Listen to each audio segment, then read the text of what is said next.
Hi, this is Natalie Clountz Bauman, and I'd like to say hi to you and glad to talk to you again. I hope everybody's doing fine and you're all okay and nobody's gotten sick or anything.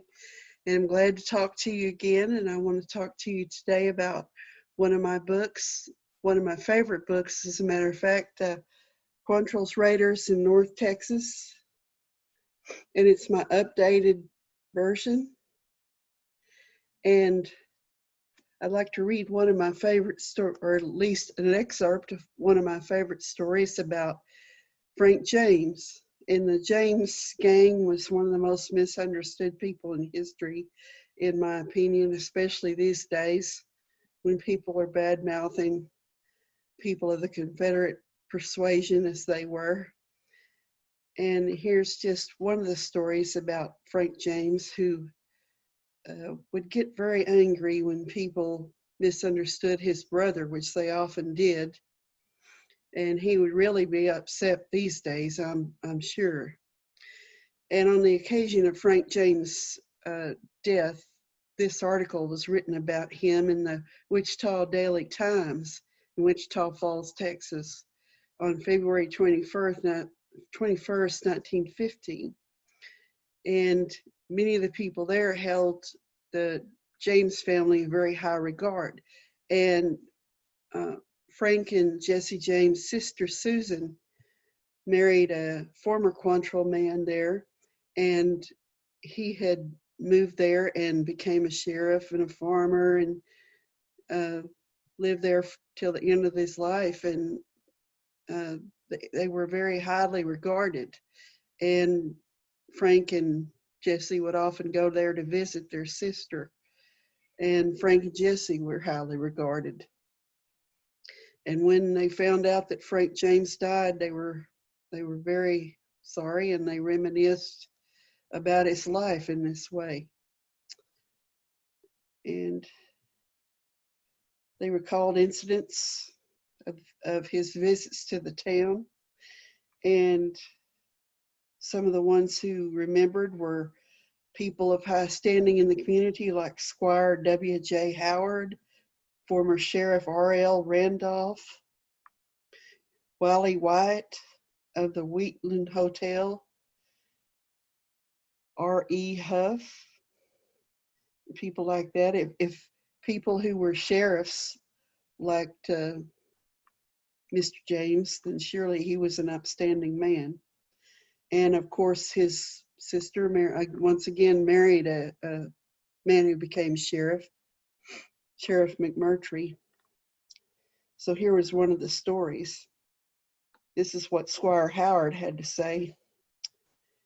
Sheriff McMurtry and the James boys, Frank and Jesse, served together in the famous Quantrill gang, and after the disbanding of the Quantrill forces, McMurtry settled in this country and soon was elected sheriff. As far back as 1880, Frank James visited McMurtry, to my knowledge. He often came here to rest after the James boys had been reported to have pulled off a robbery.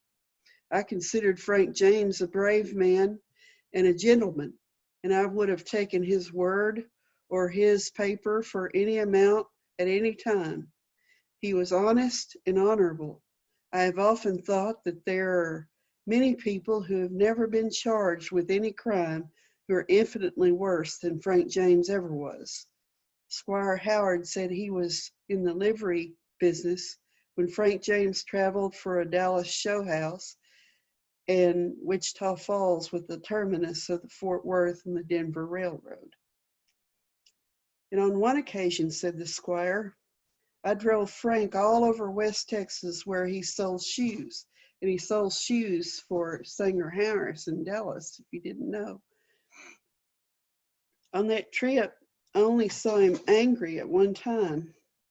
I had introduced him to a cattleman in Vernon, Texas, when the cattleman very thoughtlessly said, Oh yes, I've read your history. Quick as a flash, James' face went white with wrath, and he retorted, Oh no, you've not read my history. You've read a pack of lies. I won't say the other word he said. You have read a pack of lies, gotten up by a bunch of people who have slandered my family and me for no other reason than to make money. The only true history of the James family has been written, but it's never been published, said Frank James, and Squire Howard. It has been written by Frank James, and he told me the last time I saw him that it would be published by his family after his death, if the family thought it proper. The James history will show that Frank and Jesse James were forced into outlawry after the Civil War, and they could not have done otherwise if they had tried. It will show that the robberies that they actually did commit were always made on firms, companies that were able to stand it, and that they never robbed for the sake of piling up a fortune, spending the money that they had taken from the rich to alleviate suffering among the poor with whom they came in contact. The Jameses themselves did not end up as rich people. Squire Howard knew the sister and mother of Frank James and knew Jesse James. He had a very high regard for the James family, and if he had been anywhere near Frank, he would have been with him in his last days of his illness. So here we see somebody that said that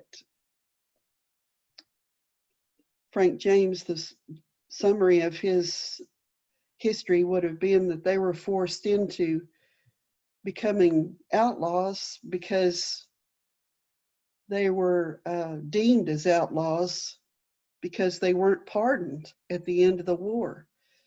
And they weren't allowed to make an honest living at the end of the war. And that is really true. And this and many more interesting stories are written, and it really shows, this book tries to show a three-dimensional story of the people involved with Quantrill's raiders and the Civil War on the southern side, and that they were just people like us. They weren't just cartoon cutouts. They were real people, and we need to remember that. I'm not saying that everything they did was right. I'm not saying everything that was done on the other side was right, but they all had reasons for what they did. And if we want consideration and mercy for ourselves, maybe we should be willing to offer that for others, just something to throw out there for your consideration. And God bless you all.